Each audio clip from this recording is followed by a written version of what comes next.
이 시간에는 성경 말씀을 봉독하겠습니다. 성경 말씀은 야고보서 1장 1절부터 8절까지입니다. 하나님과 주 예수 그리스도의 종 야고보는 흩어져 있는 12지파에게 문안하노라. 내 형제들아, 너희가 여러 가지 시험을 당하거든 온전히 기쁘게 여기라. 이는 너희 믿음의 시련이 인내를 만들어내는 줄 너희가 알미라. 인내를 온전히 이루라. 이는 너희로 온전하고 구비하여 조금도 부족함이 없게 하려 함이라. 너희 중에 누구든지 지혜가 부족하거든 모든 사람에게 후히 주시고 꾸짖지 아니하시는 이에 구하라. 그리하면 주시리라. 오직 믿음으로 구하고 조금도 의심하지 말라. 의심하는 자는 마치 바람에 밀려 요동하는 바닷물결 같으니 이런 사람은 무엇이든지 굳게 얻기를 생각하지 말라. 두 마음을 품어 모든 일에 정함이 없는 자로다. 아멘. 오늘 우리가 같이 살펴볼 그리고 은혜 받을 말씀은 야고보 사도의 교훈입니다. 야고보 사도는요, 예수님의 형제입니다. 예수님의 동생. 예수님의 동생이 여럿 있었는데 예수님의 동생 중에 가장 나이 많은 동생이었습니다. 그런데 이 사람들이 이분들이 예수님하고 육신적인 관계는 형성이 되었는데요. 예수님을 주님으로는 그렇게 쉽게 인정이 안 됐어요. 요한복음 같은 데 보면은 예수님을 그냥, 예수님이 성공, 기적을 행하고 그러니까 예수님의 형제들이, 예루살렘에 올라가서 한번 이름을 좀 날려보십시오. 고린도후서 5장에 보면 바울 사도가 예수님을 육체로 알기를 원하지 않았다. 이렇게 얘기했는데요. 정말 육체로 알았어요. 육체로. 예수님을. 인간적인 기적도 행하고 그러니까, 예수님께서 뭔가 내 형님이 뭔가 큰 일을 도모하실 분이구나. 이렇게 생각을 했던 사람이 야고보였습니다. 근데 어느 날 예수님께서 죽으시고, 부활하시고, 승천하시고, 오순절 성령 강림 사건이 있는 그 큰 사건이잖아요. 기독교 역사 속에서 단 한 번 있는 사건입니다. 예수님께서 죽으시고, 부활하시고, 승천하시고, 그리고 오순절 성령 강림이 오는 이 사건. 그게 신약 성경의 뼈대를 얘기한다면 그게 큰 뼈대입니다. 그런데 그 큰 역사를 경험하고 나서 우리가 알지 못하는 시점에 야고보가 예수님을 주로 고백했습니다. 오늘 여기 본문에 나오죠. 짧게 이해해야죠.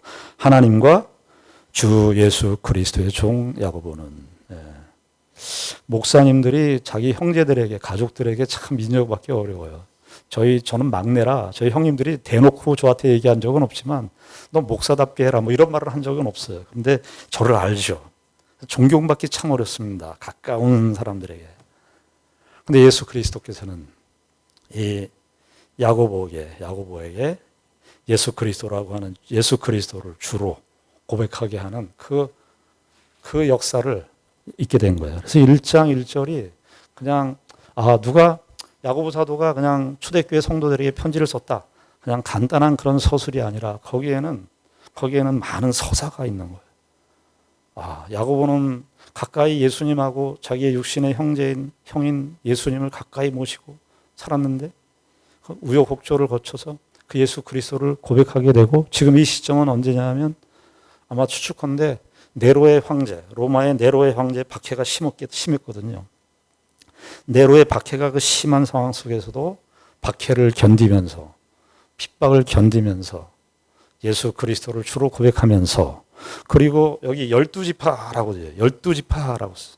왜 12지파라고 썼냐면은 물론 구약 성경에 이스라엘 12지파를 의식하고 쓴 표현인데요.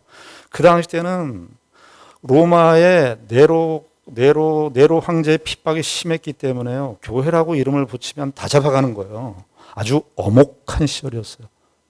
네로 황제의 그 핍박의 시퍼런 서슬이 그 초대교회 공동체에 그냥 다 밀려들어오고 있었던 그런 시점이었습니다. 그러니까 교회라고 이렇게 얘기하면 할 수 없어요. 그러니까 12지파 이렇게 은연중에 썼어요. 은연중에. 아주 그 구약 성경을 의식하면서 12지파 로마 사람들은 이게 뭐지? 잘 못 알아듣게 12지파. 그러나 그 12지파는 신약과 구약의 교회를 다 합쳐서 이야기하는 교회의 모습을 여기다 담아서 편지를 쓴 겁니다.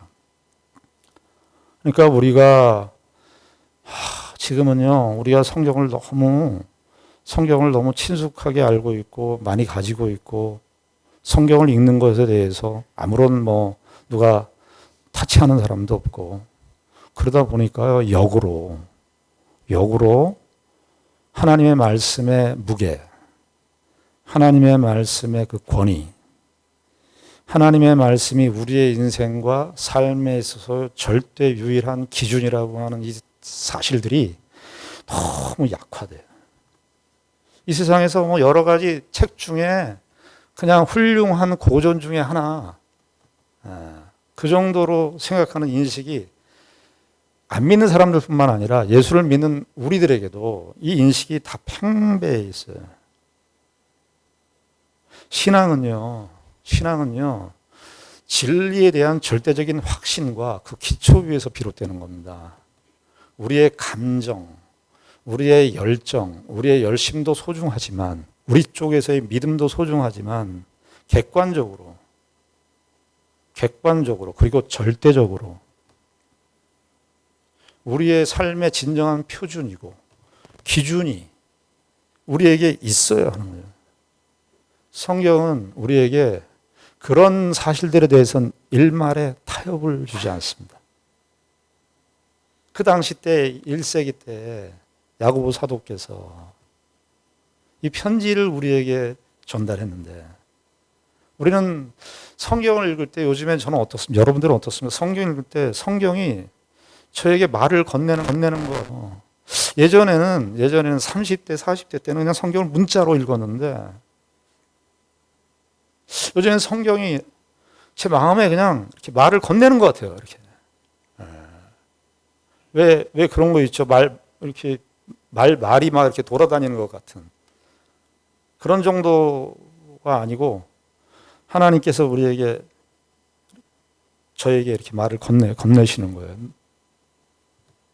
하나님과 주 예수 그리스도의 종 야고보는 흩어져 있는 12지파에게 문안하노라. 이것은 그 당시 때 흩어져 있는 그 당시 때 1세기 때 교회들뿐만이 아니라 오공오는 모든 우리들에게도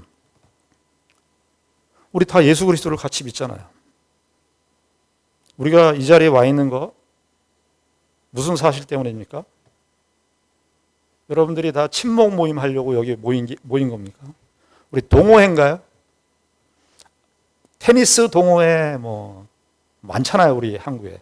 테니스 동호회, 배드민턴 동호회, 제가 옛날에 탁구 동호회도 있었는데. 운동 스포츠 클럽 동호회입니까? 우리가 삶의 여러 가지 이야기들을 우리가 나눌 수 있지만 그 끝에 들어가 보면 무엇이 우리에게 있어야 되냐? 주 예수 그리스도, 예수를 주로 고백하고 그리스도로 고백하는 이 사실의 토대 위에 다 있는 것이에요. 그래서 우리가 교회로 이렇게 모여 있는 것입니다.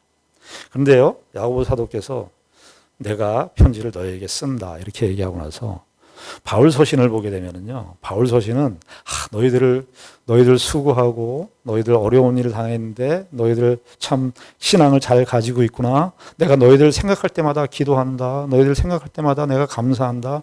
이런 서두가 이렇게 쭉 나와요.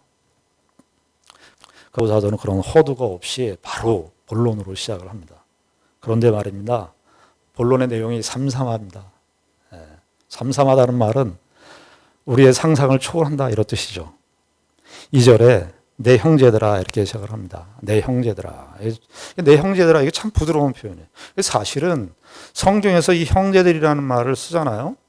근데 형제들이 야고보가 지금 이 흩어져 있는 12지파 우리가 알 수 없는 1세기 때의 성도들이 형제들입니까? 무슨 형제들이에요?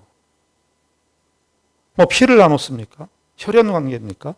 혹시라도 같은 동네에 살기라도 했나요? 물론 사도들은 같은 동네에 살았겠지만 그러나 이 사람들은 다 1세기에 다 흩어진 소아시아, 아마 추측컨대 이스라엘 저 북쪽에 올라가면 소아시아, 터키 중심으로 그리고 그리스, 유럽으로 넘어가면 그리스 쪽으로 혹은 또 로마까지 이렇게 다 정말 흩어져 있는 그 사람들이 형제들입니까? 독특한 표현이에요. 사실 우리가 형제들이라는 말을 많이 쓰지만 사실은 기독교 세계 바깥에서는 형제라는 말이 성립이 될 수 없어요. 기독교 바깥에서는 다 우리 세상에서는 뭐죠? 혈연이죠, 혈연. 이 표현이 우리는 너무나 친숙하게 나오고 이런 표현이 자주 등장하고 또 교인들끼리 서로 형제 자매 이런 말을 쓰니까 우리는 그것을 그냥 아무 의식 없이 생각을 하는데 교회를 다른 말로 표현하는 겁니다. 우리 형제들이라고. 예. 여러분, 우리가 이 교회라고 하는 것이 굉장히 독특해요. 왜 그렇죠?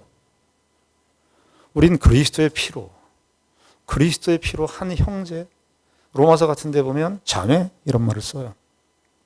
그리스도 안에서 한 형제요, 한 자매요.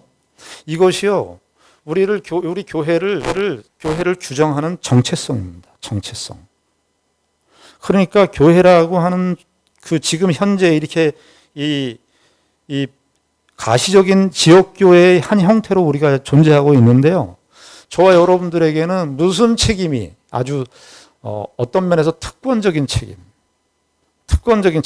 막 율법적인 책임이 아니라 기쁘고 즐거운 책임이 우리에게 주어졌어요. 그건 뭐냐 하면 우리가 생면부지의 사람들인데 우리 교회, 이 기성의 이 지역교회에서 그 형제됨을 풍성히 누리도록, 그 형제됨이 더 심화되도록, 그 형제됨이 더욱더 풍성해지도록 부름을 받은 공동체가 이 세상에는 교회에는 없어요.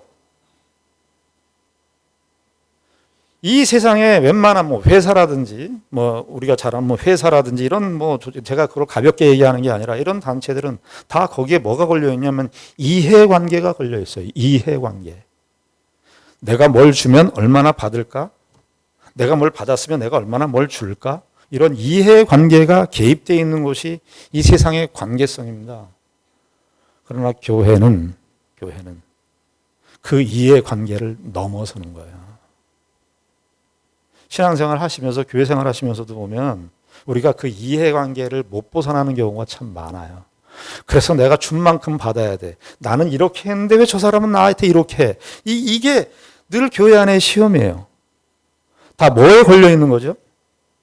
이해관계에 걸려 있는 거예요. 우리 다 무슨 관계로 모여 있는 줄 아십니까? 하나님의 아들이신 그리스도께서 친히 육신의 몸을 입고 이 땅에 오셔서 십자가에 죽으셔서 그래서 이루어진 공동체예요. 육신적인 혈연적인 피보다 감당할 수 없는 피의 혈연 관계로 맺어진 것이 저와 여러분들이 섬기고 있는 교회입니다. 야고보서라든지 바울 서신도 마찬가지고 특별히 야고보서, 히브리서, 베드로 전후서 이런 다 공동 서신이거든요. 공동서신이라는 말은 불특정 다수에게 보내는 편지라는 거예요. 근데 그 사람들이 다 고난과 핍박과 어려움 속에 있었지만 그리스도 안에서 한 형제됨을 인식하고 있는 거예요. 우리가 말입니다. 교회에서 이거 배우셔야 돼요. 우리의 형제됨을 더 확인하는 거예요. 형제를 이해하는 톡이 깊어져야 되는 거예요. 사람들을 이해하는 관용의 깊이가 있어야 돼요. 어디까지 하는 거예요? 그리스도에 참여하는. 여러분 다 하나님의 영광을 하여 살고 싶다 그러죠. 다 하나님의 영광을 위하여 살고 싶고 하나님의 뜻을 위하여 살고 싶고 하나님을 제대로 섬기고 싶다고 다 그러시잖아요. 그러면 주님께서 내가 너희들을 위해서 피를 흘려줬으니 너희들이 서로 사랑해. 이게 내 형제들아라는 말 속에 다 담겨있는 표현이에요. 요한복음에 예수님께서 13장에 그 세족식이 나오죠. 요한복음에만 나오는 기록이에요. 예수님께서 세족식을 하셨어요. 어떻게 주인 되시는 분이 제자들의 발을 씻기시겠어요? 그런데 제자들의 수건을 그 요한복음 13장에 귀에 있을 때 한번 보십시오. 예수님의 그 동작을 아주 사도 요한이 이렇게 착 착 진술해요. 그 딱 하나에 그냥 굉장히 그 마음을 담아서 요한 사도가 나중에 그걸 기록을 하면서 예수님의 동작 하나하나 수건을 허리에 두르고 이런 동작들을 아주 차곡차곡 천천히 그렇게 서술하고 있어요. 그러면서 예수님께서 다 하시고 난 다음에 어떻게 하죠? 너희들끼리 서로 사랑해라. 그런데 예수님께서 이제 세족식이라고 하는 건 예수님이 제자들의 발을 씻겼다 그 정도가 아니라 예수님께서 십자가의 죽으심이 다 배어 있는 거예요. 내가 너희들을 이렇게 섬겨줄 거야. 어떻게? 내가 죽어서 너희들을 하나님의 자녀로 탄생시킬 거야. 너희들 하나님의 자녀로 이렇게 영광스러운 존재로 너희들 만들 거야. 그러니 내가 이렇게 했으니 너희들도 그렇게 해서 옆에 있는 형제들을 세워줘. 세워줘. 그 옆에 있는 형제들을 잘 알아줘.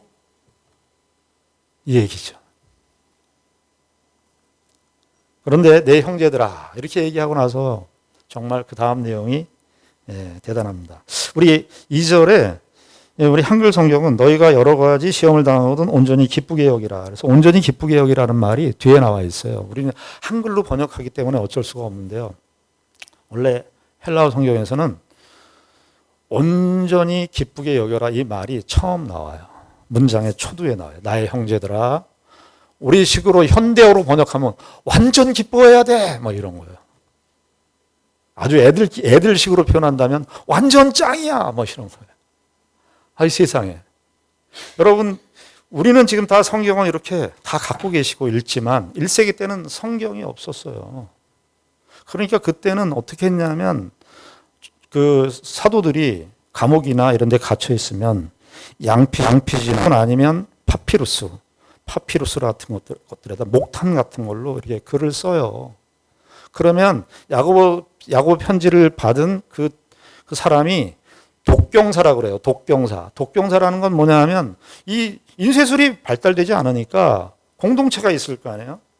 뭐 많은 공동체가 아닐 거예요. 거기 1세기 때 그렇게 많은 성도들이 없었으니까. 그러니까 한 4, 50명? 뭐 추측컨대 그 정도의 사람들이 어떤 가정이라든지 이런 데서 모여 있는 거예요. 혹은 카타콤에 모여 있는 거예요. 지하 그 공동체에. 그러면 인쇄술이 발달되지 않았으니까 한 사람이 사도의 편지를 받아가지고 거기서 이렇게 선포를 합니다. 그러니까 우리가 글로 읽는 것하고 그 사람들이 이렇게 들었을 때 그 감각을 좀 생각을 하시면서 읽어야 돼요. 우리가 글로 읽을 때 그 감정이 안 살아납니다. 그런데 지금 독경사가 성도들이 다 모여 있는데 내 형제들아 그래서 완전 기쁘게 여겨. 이런 말을 제일 먼저 던진 거예요. 그러면은 우리가 생각할 때 저 여러분들의 삶의 정황에서 보면 어떤 말이겠어요? 그 다음 말은 아마 추측컨대 다 감옥에 있거나 핍박받고 그런 어려운 조건 속에 있으니까 완전 기쁘게 여겨. 그러면 그 다음 말은 너희들 감옥에서 이제 드디어 나올 거야. 야, 네로 황제가 죽었어. 뭐라든지. 야, 이제 우리의 시대가 왔어. 새로운 자유가, 새로운 번영이, 새로운 시대가 열렸어. 뭐 이런 식의 얘기가 있어야 될 거 아니야. 야, 최고야. 그래야 되는데 어떻게 됩니까? 그 다음 말이 너희가 여러 가지 시험을 만나거든. 여기 여러 가지 시험이라고 그랬지만 여러 가지 시험들이에요. 여러 가지라는 말도 이 복수적 성격이 있는데 그 시험이라는 말도 들이 복수로 썼어요. 여러 시험들을 우리 당하거든 이렇게 되어 있지만 당할 때마다 이 세상에 아니 기뻐하려고 그러는데 완전 기뻐 완전 좋아 완전 짱이야 너무 좋아 막 그러려고 그러는데 감동하려고 그러는데 찬물을 끼얹혀 너희가 여러 가지 시험을 만날 때마다 우리 시험 어려움 이런 것만 들어도 가슴이 철렁한데 1세기 때 성도들은 그걸 밥 먹듯이 이걸 당했는데 또 이 얘기를 하냐 그랬을 겁니다. 그런데 기쁘게 여기려는 거 아니겠어요? 여러 가지 시험을 만날 때마다. 그러면요, 이거는요, 우리가 사실 맨정신으로 예수 믿고 신앙하고 관계없이 이 말을 읽는다면은요, 크게 두 가지 반응밖에 없어요. 1장 2절의 이 말씀은. 두 가지 반응은 뭐겠어요? 미친 소리죠, 미친 소리. 무슨 완전히 기쁘게 여기려는데, 그냥 조금 기뻐할 일이 있어. 그 정도가 아니라, 이게 영어 성경 all joy. 영어 성경마다 이 번역이 좀 틀리는데, 이 NIV 성경은 pure joy 이렇게 순수하게 기뻐. 그것도 정확한 번역이 아니에요. all joy, 온통 기뻐해라 막 이런 거예요. 전인적으로 기뻐해라 막 이런 거예요. 그러니까 이거는 첫 번째 반응은요, 돌았다예요. 여러분들이 지금 여러 가지 시험들을 만나고 어려운 일들을 지금 겪고 있는, 당면하고 있는 현실들이 다 있으실 텐데, 있는데 거기다 대고 기쁘게 여겨. 그러면 여러분들, 제가 아무리 목사지만 하나님의 말씀을 전하는 사람이지만 기쁘게 여기세요. 온전히 기쁘게 여기세요. 그러면 여러분들 어떻게 생각할 것 같아요? 목사님, 당신이나 기뻐해. 난 죽겠어. 그럴 것 같아요. 저도 그럴 것 같습니다. 미친 거예요.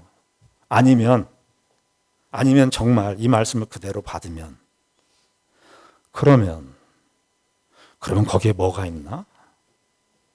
지금 그러면 이 1장 2절은요, 이 세상식의 사고방식, 우리가 이 세상에 살면서 우리가 무의식적으로 훈련되고 경험되어 왔던 그런 모든 내용들은 무슨 내용들입니까? 어려움을 줄여, 이거죠. 어려움을 피해, 이것이 행복이죠. 세상식의 시험에 대한 생각은 무엇입니까? 어려움을 줄이는 것이죠. 그리고 우리는 사람들이 행과 불행을 따질 때 뭐라고 기준을 삼죠? 어려운 일이 없고 시험이 없는 사람이면 행복한 인생이고, 시험이 많고 고통이 많으면 그 사람은 불행한 사람이라고 그러죠. 오히려 이런 사람을 성공한 사람이라고 그러고, 이쪽 사람은 실패한 사람이라고 그러지 않습니까? 성공과 실패도 시험으로 나누는 거 아니에요? 고통으로 나누잖아요. 잘 사는 것, 못 사는 것, 고통이 얼마나 있냐 없냐로 나누잖아요. 우린 최소한 예수 믿고 신앙생활하면서 우리는 내가 신자로서의 책임을 지고 그냥 교회는 다니고 뭐 하면서 그냥 내가 신자로서의 그런 현실을 지나가지만, 하나님 저에게 어려운 일은 주지 마십시오. 우리 다 그거 아닙니까? 나 예수 믿어 드릴 테니까, 내가 열심히 주를 섬겨 드릴 테니 더 이상 하나님 제발 좀 다시는 하나님 찾아오지 않도록 저를 좀 놔주세요. 이거 아닙니까?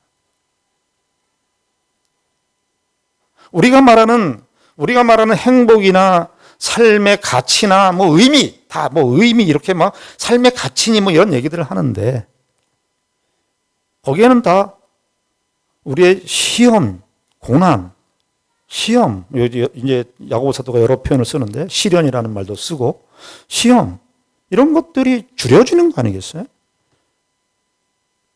그런데 우리가 생각하는 일반의 통념상 시험들이 줄어들고 시험이 없고 그러는 것이 우리 인생에 정말 꽃길을 걸어가는 인생이라고 생각을 하고, 예수 믿는 우리들조차도 사실은 암묵적으로 그런 삶을 바라보고 그런 삶을 기대하고 사는데, 만약에 그렇지 않다면 정말 이 말씀이 1장 2절의 말씀이 미친 얘기가 아니고, 그리고 여러 가지 시험이 있거나 없거나 행복, 불행, 그게 기준이 아니라면, 그런 얘기가 아니라면, 그리고 온전히 기쁘게 여기라고 한다면, 이거는요, 기독교 외에는 없는 거예요. 기독교의 시각이 아니면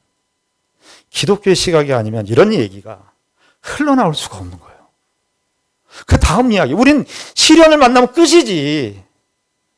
우리는 어려움 만나면 끝이잖아요. 하나님도 끝이고 내 인생도 끝이고, 마음은 실제적으로 끝을 안 내지만 마음속에서는 수많은 끝을 하잖아요, 우리가.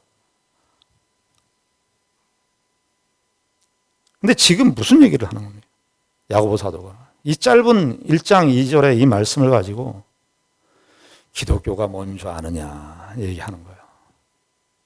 너희들이 믿고 섬기는 주님이 우리에게 가져다 준 세계가 어떤 세계인 줄 아느냐. 너희들이 가진 그리스도를 믿어서 너희들에게 생긴 세계는, 그 나라는 행과 불행이 어려운 일과 힘든 일과 우리에게 기분 좋은 일과 기분 나쁜 일 있는 그걸로 너희들의 생애를 행복하는 그런 기준이 아니다. 너희들의 그런 세계가 아니다. 내가 만들려는 세계는 여러 가지 시험을 당했는데 거기서 비로소 기쁘게 여길 수 있는 그 토대를, 그 근거를, 그 세계를 만들어줄 수 있는 세계가 기독교야. 그래서 예수님께서 이 땅에 오셨어요. 와, 너무 감당하기 어렵지 않습니까? 너무 놀랍지 않습니까? 솔직히 저는 너무 놀라워요. 우리 이 세상에 그냥 죽음에 매여 종노릇해서 이 사람들은 어디서나 죽고 언제나 죽는데 죽음이 우리에게 우상이 돼서 죽음에 위협하는 병, 죽음에 위협하는 시험, 죽음에 다다르는 어떤 조건들, 현상들, 이런 것들이 생기면 우리는 다 불행하다고 생각하고 짐짓피하고, 그래서 예수를 믿어서 내가 예수를 잘 믿어드릴 테니까 이런 만큼은 오지 않게 해주십시오. 우린 계속 엇나가는 이야기들을 하고 있는 거죠.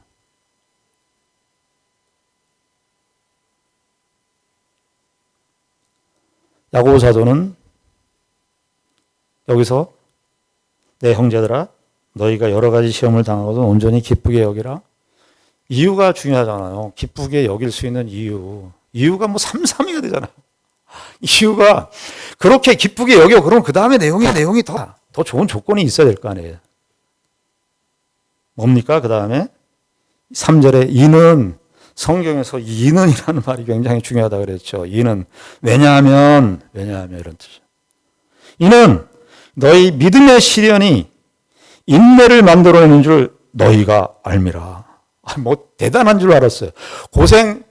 고생이 끝나면 복이 온다는 줄 알았어요. 뭐를 만들어낸대요? 인내를 만들어낸대요. 인내를 만들어낸 게 너희를 복이라는 거예요. 여러분, 사랑하는 성도 여러분, 우리 인내에 대해서 한번 생각해 보십시다. 인내는 세상에서는 어떻게 쓰입니까? 인내에 대한 세상의 용례는 그거 아닙니까? 수단이죠. 인내는 수단입니다. 뭐 쉽게 예를 들어서 축구 선수나 스포츠 선수들이 금메달 따고 우승하고 그럴 때는 다 치열한 노력과 정말 엄청난 노력을 해서 그 결과를 얻어내는 거 아니에요? 근데 그 결과를 못 얻으면, 그 결과를 얻지 못하면 어떻게 되죠? 사람들은 다, 이 세상은 인내, 그 참고 견디고 한 것들이 다 의미가 없어요. 인내는 다 수단이에요. 뭐를 이루기 위한, 결과를 이루기 위한, 업적을 이루기 위한, 성취를 이루기 위한 수단이에요. 성경은 뭐라 그러는 겁니까? 근데 인내가 목적이래요. 인내가 목적이래요. 목적. 야, 나는, 하나님 그래. 하나님, 나는 너희들이 이 세상에서 물론 너희들이 육신적으로 어떻게 잘 살고 못 살고 그거 소중해. 그러나 나는 너희들에게 바라는 것이 있어. 그것이 뭐냐면 너희들은 인내를 이루어.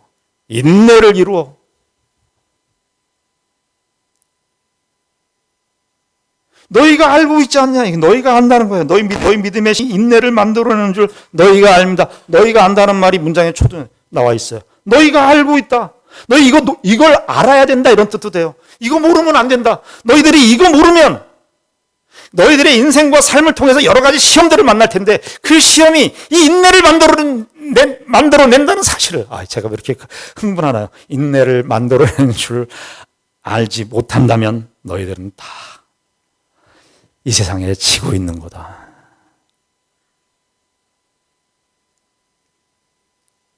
인내를 만들어내는, 제 옛날에 공부할 때 이런 표현이 있어서 no pain is no gain.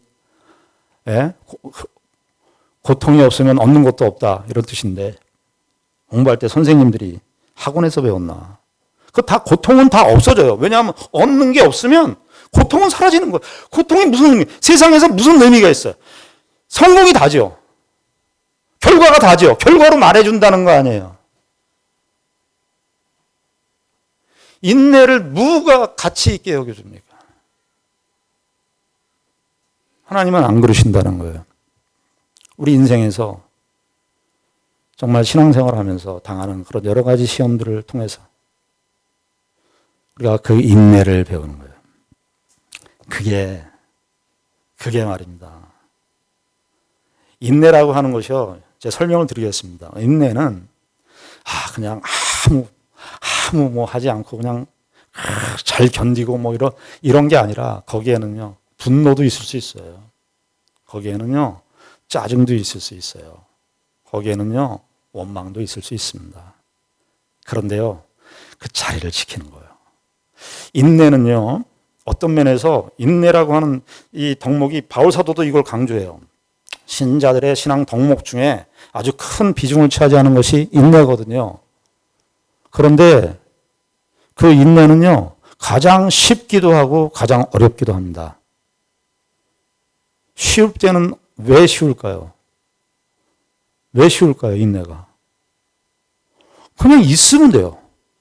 그냥 있으면 돼요. 그냥. 그 자리에 뭐 시험이 뭐 많든 하여튼 그 자리에 있으면 되는 거예요. 쉽죠? 쉽죠? 그 자리에 있으면 돼요. 제 예전에 청년부 지도할 때 그 여름방학이 끝나고 모였는데 제가 그 얘기했어요. 물어봤어요. 방학 동안에 뭐 했니? 그랬더니 어떤 애는 뭐 그 영화를 보러 다녔다. 어떤 애는 뭐 영어 학원을 다니면서 뭐 공부를 했다. 어떤 애는 뭐 취업 준비했다. 어떤 친구는 뭐 책을 많이 읽었다. 등등 얘기하는데 제가 그 친구가 아직도 생각이 나요. 그 친구가 뭐라 그랬냐면 너는 방학 동안에 뭐 했니? 그랬더니 읽기. 뭐야? 그래서 읽기? 뭐 풀 읽기야? 그랬더니 그냥 있었습니다. 훌륭한 거예요. 여러분, 인내, 하나님께서 우리에게 어떤 신자들의 삶의 덕목을 요구할 때 다다를 수 없이 너무 큰 얘기를 하지 않아요. 가장 기본적인 거 하는 거예요. 우리에게 어디 하라? 지켜라. 인내. 이 인내라는 말이 휘포모네라는 말이에요. 그러니까 아래에, 휘포라는 말은 아래에, 언더라는 말인데 아래에, 밑에는 모네라는 머문다는 거예요. 정말 헬라어 단어가 딱 그 의미를 다 보여주는 거예요. 그냥 이슈. 그냥 거기 계세요. 네. 자, 이 상황에서 우리 각자의 머리를 잡으시고 쓰다듬어 주십시다. 여러분들 각자 지금 삶의 자리를 잘 지키시죠? 훌륭하신 겁니다. 자, 머리 쓰다듬으세요. 각자. 나 훌륭하다. 각자의 사연들이 다 싸우는 사연들이 다 있을 거 아니겠어요? 여러분들 있잖아요. 주일날 교회까지 오셨어. 와, 끝내주는 거예요. 인내요. 그런데요. 근데 인내가 지속되는 게 어렵습니다. 히브리서 13장에 보면 인내가 어려운 게 어떤 게 어렵냐면요. 환경 어려운 거 그것도 좀 견딜 수 있을 거예요. 물리적인 어려움 그런 것도 좀 견딜 수 있을 건데 인간관계의 인내가 어려워요. 그래서 인내를 성경에서 얘기할 때는 두 가지 대상이에요. 하나는 뭐냐면 물리적인 환경에서의 인내고 또 하나의 인내를 얘기할 때는 인간관계입니다. 인간관계. 이게 어려워요. 인간관계에서. 저 왼수 나를 상처 줬던 저 왼수 같은 사람하고 같은 하늘 아래 있는 것도 싫은데 그 사람하고 밥을 먹어야 되고 그 사람하고 얘기를 해야 돼. 미치죠. 해야 돼요. 그런데 히브리서 13장에 보면 이 얘기가 나와요. 형제 사랑하기를. 이제 히브리서 1장서부터 쭉 그 예수 그리스도께서 대제사장 되시는 예수 그리스도께서 우리에게 이루어진 일이 얼마나 대단한 일인가? 얼마나 놀라우신 일인가. 하나님께서 그리스도 안에서 행하신 그 놀라운 역사가 얼마나 대단한 일인가. 우리가 그 그리스도를 받았다.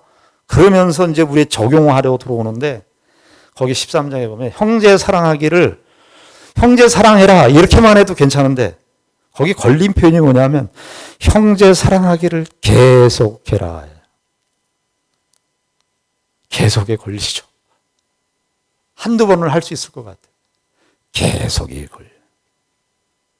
그래서 여기 야고보서에서 인내라는 말을 썼지만 성경 전체를 우리가 유기적으로 생각해 그 인내라는 말 속에는 형제 사랑을 계속하는 인간관계 인내도 다 있고요. 그 다음에 뭐가 있냐면요. 자기를 부인해야 됩니다. 그래야 그 자리를 지킬 수 있어요. 자기 십자가를 져야 돼요. 자기가 죽으란 얘기입니다. 제가 목회하면서 제일 많이 설교했던 것 같아요. 자기를 부인하라고.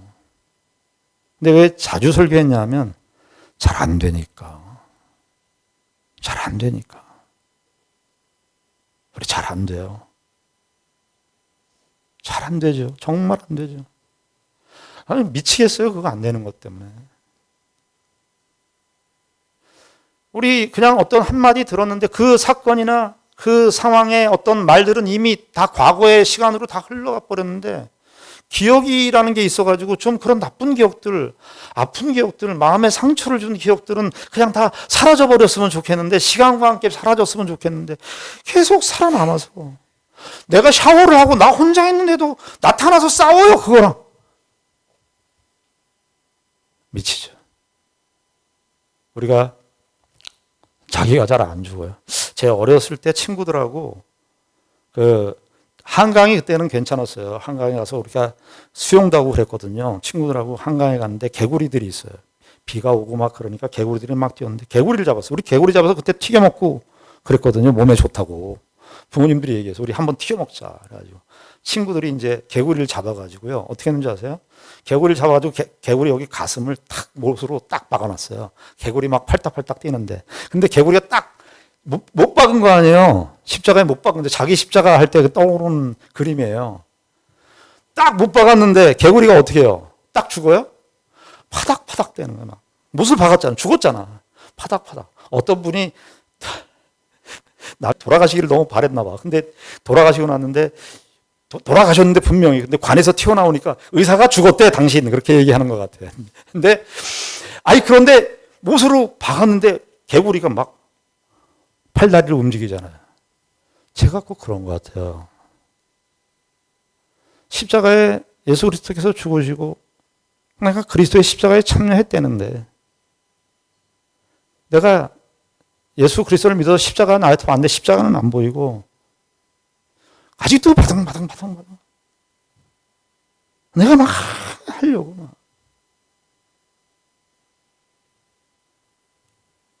인내라는 말이 참 다양한 의미를 이렇게 담고 있는 그런 표현입니다.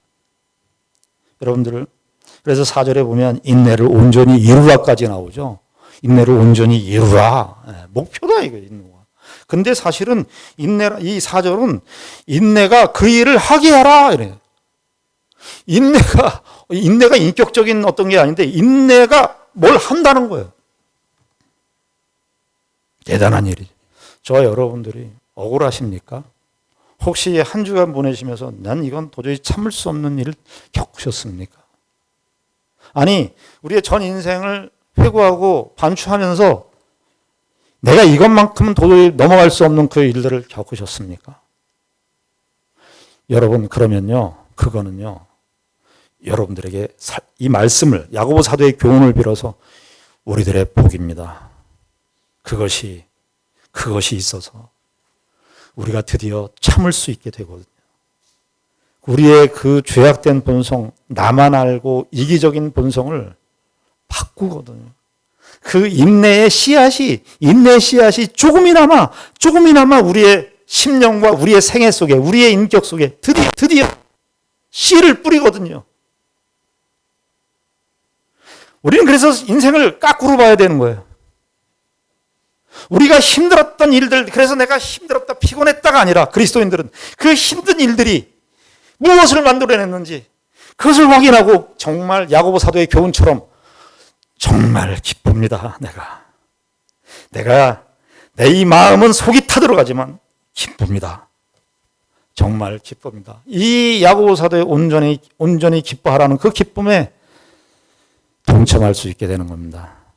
그리스도의 신앙의 이 영광스럽고 놀라운 그러나 힘든 이 현실에 저와 여러분들이 힘을 받으시고 하나님께서 우리에게 외면하시지 않고 우리에게 이 모든 것들을 통해서 저와 여러분들의 생애를 복 주실 것을 믿는 믿음으로 저와 여러분들의 현실을 살아가시는 귀한 은혜가 있기를 바랍니다.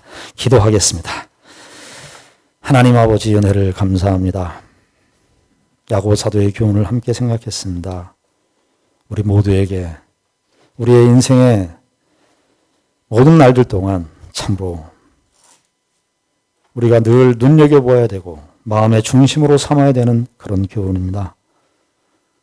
참으로 인내를 배우고 인내를 온전히 이루어갈 수 있도록 저희들을 인도하여 주시옵소서. 예수님 이름으로 기도드리옵나이다. 아멘.